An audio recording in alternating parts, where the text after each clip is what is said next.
بسم اللہ الرحمن الرحیم نحمدہ ونصلی علی رسولہ الکریم اما بعد۔ قربانی کورس کا 9واں عنوان ہے کیا قربانی کرنا فضول خرچی ہے؟ یہ بھی دراصل ایک اعتراض ہے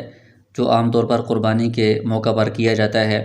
کہ ہر سال اتنی بڑی رقم قربانی کے جانوروں کی خریداری میں خرچ کر دی جاتی ہے اور پھر جانوروں کو ذبح کر دیا جاتا ہے، تو یہ اتنی بڑی رقم اس مد میں خرچ کرنا یہ فضول خرچی ہے، مال کا ضیاع ہے، اس سے کوئی خاص فائدہ حاصل نہیں ہوتا۔ تو اس کا جواب کیا ہے؟ جواب میں سب سے پہلی بات تو یہ ہے کہ قربانی اللہ تبارک و تعالیٰ کا حکم ہے، اور اللہ تعالیٰ اس قربانی کے بارے میں ارشاد فرما رہے ہیں۔ قرآن کریم کی آیت ہے وَالْبُدْنَ جَعَلْنَاهَا لَكُم مِّن شَعَائِرِ اللَّهِ لَكُمْ فِيهَا خَيْرٌ، کہ یہ جو قربانی کے جانور ہیں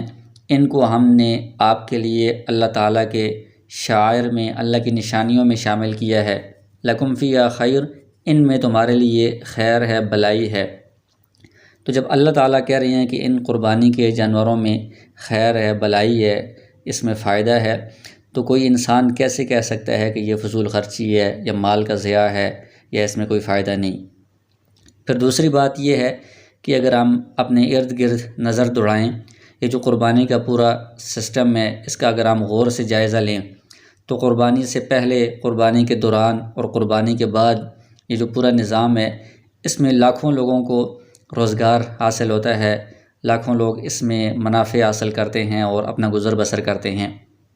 مثال کے طور پر بہت سارے لوگ ایسے ہیں اور ان میں اکثریت غریب طبقے کی ہے کہ جو جانوروں کو باقاعدہ اسی مقصد کے لیے پالتے ہیں پورا سال کہ قربانی کے موقع پر ہم ان کو بیچیں گے اور اس سے منافع حاصل کریں گے، اور ان کا گزر بسر ہی اسی ذریعے سے ہوتا ہے۔ تو کتنی بڑی تعداد میں لوگ اس کے ذریعے سے فائدہ حاصل کرتے ہیں۔ پھر قربانی کے موقع پر، قربانی سے پہلے جو جانوروں کی خریداری ہوتی ہے اس میں ایک علاقے سے منڈی تک جانوروں کو منتقل کرنا، وہاں سے لوگ اپنے گھروں میں منتقل کرتے ہیں، تو اس میں جو ٹرانسپورٹ استعمال ہوتی ہے، گاڑیوں کا جو سلسلہ ہوتا ہے، تو ان کے کرائے کی مد میں کتنے زیادہ ہزاروں لوگوں کو اس میں منافع حاصل ہوتے ہیں، ان کو روزگار ملتا ہے۔ اسی طرح بہت سارے لوگ جانوروں کے لیے چارہ اگاتے ہیں، پھر اس کو ان دنوں میں بیچتے ہیں، تو ان کو اس کے ذریعے سے روزگار حاصل ہوتا ہے۔ پھر قربانی کے ایام میں بہت سے لوگ جانور پہلے خرید کر رکھ لیتے ہیں اور پھر ان کی دیکھ بھال کے لیے مختلف مزدوروں کو رکھا جاتا ہے، تو اس موقع پر یہ جو مزدور ہیں جو جانوروں کی دیکھ بھال کا انتظام کرتے ہیں ان کو بھی روزگار حاصل ہوتا ہے۔ پھر قربانی کے جانوروں کو ذبح کرنے کے لیے بہت سے لوگ خود ذبح کرتے ہیں، اور بڑی تعداد ایسی ہے کہ جو خود ذبح نہیں کرتے، کسی اور کو بلواتے ہیں ذبح کرنے کے لیے۔ تو اس ذبح کرنے کے لیے بھی ایک بہت بڑے طبقے کو اچھا معاوضہ مل جاتا ہے، ان کو روزگار ملتا ہے اور ان کا اچھا گزر بسر ہوتا ہے۔ پھر قربانی کرنے کے بعد جو اس کا گوشت تقسیم ہوتا ہے تو اس کی وجہ سے ایک بہت بڑے غریب طبقے کو گوشت کھانا میسر آ جاتا ہے، جو پورا سال گوشت نہیں کھا سکتے، اس موقع پر ان غرباء کو بھی گوشت میسر آتا ہے۔ اور پھر جو قربانی کی کھال ہے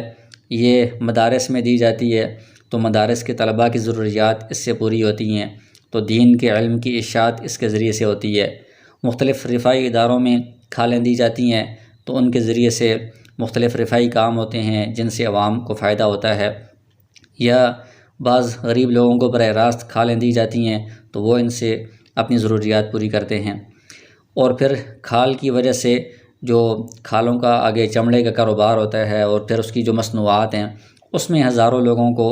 روزگار ملتا ہے، ان کو اس کے منافع حاصل ہوتے ہیں۔ اور پھر جانوروں کے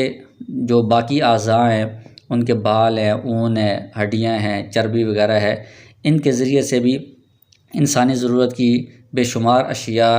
ان کی انڈسٹریاں موجود ہیں، ان میں لاکھوں لوگ کام کر رہے ہیں، محنت کر رہے ہیں، تو ان سب کو اس کے ذریعے سے روزگار ملتا ہے۔ پھر ان چیزوں سے جو مصنوعات تیار ہوتی ہیں ان سے انسان اپنی ضروریات میں فائدہ حاصل کرتے ہیں۔ تو یہ سارا سسٹم اگر ہم اس کا غور سے جائزہ لیں تو کوئی بھی عقل مند انسان قربانی کو فضول خرچی یا مال کا ضیاع نہیں کہہ سکتا، بلکہ یہ سراسر انسانوں کے لیے اور خاص طور پر غریب طبقے کے لیے فائدہ ہی فائدہ ہے۔ اس کے بعد 10واں عنوان یہ ہے قربانی کورس کا کہ کیا قربانی کرنا حرم کے ساتھ اور حج کرنے والے کے ساتھ خاص ہے؟ قرآن کریم میں سورہ بقرہ میں اور سورہ حج میں ایک قربانی کا ذکر ہے کہ جس میں حرم کے اندر حج کرنے والے کی قربانی کا تذکرہ ہے۔ ان آیات کو لے کر بعض لوگ یہ اعتراض کرتے ہیں کہ قرآن کریم میں جس قربانی کا ذکر ہے وہ تو حرم کے ساتھ اور حج کے ساتھ خاص ہے، تو لہٰذا وہی ایک قربانی ہے، اس کے علاوہ کوئی اور قربانی پوری دنیا میں جو قربانی ہوتی ہے یہ کوئی اسلام کا حکم نہیں ہے۔ جبکہ اس کا جواب یہ ہے کہ پہلی بات تو یہ ہے کہ قربانی کا جو قرآن کریم میں جس کا آپ نے تذکرہ کیا ہے کہ سورہ بقرہ میں، سورہ حج میں اس کا ذکر ہے، وہ حج والی قربانی ہے اور وہ حرم میں ذبح کی جاتی ہے، تو اس کا تذکرہ موجود ہے، لیکن اس کے تذکرے سے یہ لازم نہیں آتا کہ اس کے علاوہ کوئی اور قربانی نہیں ہے۔ یعنی قرآن میں اگر ایک کام کا حکم ہے تو اس کا یہ مطلب نہیں ہے کہ اس کے علاوہ کوئی اور حکم شریعت میں موجود نہیں ہے۔ تو ہم کہتے ہیں کہ وہ جو حج والی قربانی ہے اس کا تذکرہ بھی ہے، اس کے علاوہ ایک اور قربانی کا بھی قرآن میں اور احادیث میں کثرت کے ساتھ ذکر آیا ہے، جو حرم کے ساتھ یا حج کے ساتھ خاص نہیں ہے بلکہ پوری دنیا میں کسی بھی جگہ وہ ہو سکتی ہے۔ چنانچہ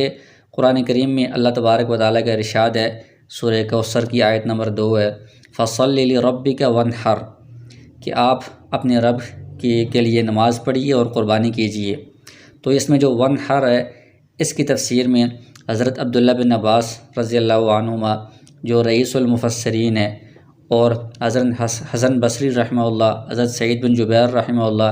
جو بڑے درجے کے تابعی اور مفسر ہیں، ان سب حضرات کے نزدیک اس کی تفسیر ہے فَذْبَحْ یوم النحر، کہ یوم النحر کے دن آپ ذبح کیجئے، یعنی عید الاضحیٰ کے موقع پر آپ قربانی کیجئے۔ تو اس میں عام حکم ہے، حرم کے ساتھ کوئی تخصیص نہیں ہے اور حج کرنے والے کے ساتھ تخصیص نہیں ہے، بلکہ عید الاضحیٰ کے موقع پر عام لوگوں کے لیے، چاہے وہ حج کرنے والا ہو یا نہ ہو، پوری دنیا میں کسی بھی جگہ ہو، اس کے لیے قربانی کا حکم ہے۔ اسی طرح احادیث میں کثرت کے ساتھ جس قربانی کا ذکر آیا ہے وہ بھی حرم کے ساتھ یا حج کے ساتھ خاص نہیں ہے۔ چنانچہ جو پہلے بھی حدیث گزری ہے کہ آپ صلی اللہ علیہ وسلم نے ہجرت کے بعد 10 سال مدینہ منورہ میں مسلسل قربانی فرمائی ہے، تو مدینہ میں جو قربانی ہو رہی ہے ظاہر ہے کہ یہ حج والی قربانی نہیں ہے، حرم مکہ والی قربانی نہیں ہے۔ اسی طرح حضرت عائشہ رضی اللہ عنہ کا قول ہے بخاری شریف میں کہ ہم گوشت کو نمک لگا کر مدینہ منورہ میں آپ صلی اللہ علیہ وسلم کی خدمت میں پیش فرماتے تھے۔ تو یہ مدینہ کی قربانی کا ذکر ہے۔ اسی طرح ایک اور حدیث ہے مسلم شریف کی کہ آپ صلی اللہ علیہ وسلم نے مدینہ میں عید کی نماز پڑھائی اور آپ کو معلوم ہوا کہ نماز سے پہلے کسی نے قربانی کر لی، تو آپ نے اس قربانی کو دوبارہ دہرانے کا حکم فرمایا۔ تو یہ بھی مدینہ منورہ میں قربانی کا ذکر ہے۔ اسی طرح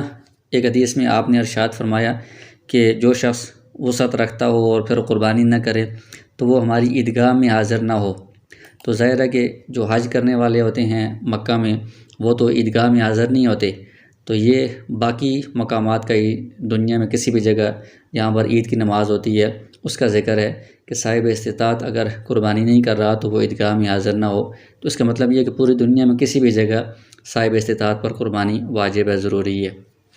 اور پھر ایک حدیث میں ہے کہ آپ صلی اللہ علیہ وسلم نے مدینہ منورہ میں 2 سیاہ اور سفید مینڈوں کی قربانی فرمائی،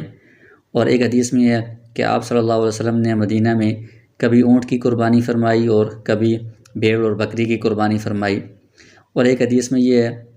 کہ آپ صلی اللہ علیہ وسلم نے ایک موقع پر 2 مینڈوں کی قربانی فرمائی اور فرمایا کہ ایک میری طرف سے ہے اور ایک میری امت کے ان لوگوں کی طرف سے جو قربانی کی استطاعت نہیں رکھتے۔ تو اس سے پتہ چلتا ہے کہ جو لوگ قربانی کی استطاعت رکھتے ہوں وہ چاہے کسی بھی علاقے میں ہوں ان پر قربانی کرنا ضروری ہوتا ہے۔ اور پھر حضرت علی رضی اللہ عنہ کے بارے میں آتا ہے کہ وہ ہر سال 2 جانوروں کی قربانی کیا کرتے تھے، ایک اپنی طرف سے اور ایک حضور صلی اللہ علیہ وسلم کی طرف سے، اور فرماتے تھے کہ مجھے آپ کا حکم ہے کہ جب تک میں زندہ رہوں میں آپ صلی اللہ علیہ وسلم کی طرف سے قربانی کیا کروں۔ تو حضرت علی رضی اللہ عنہ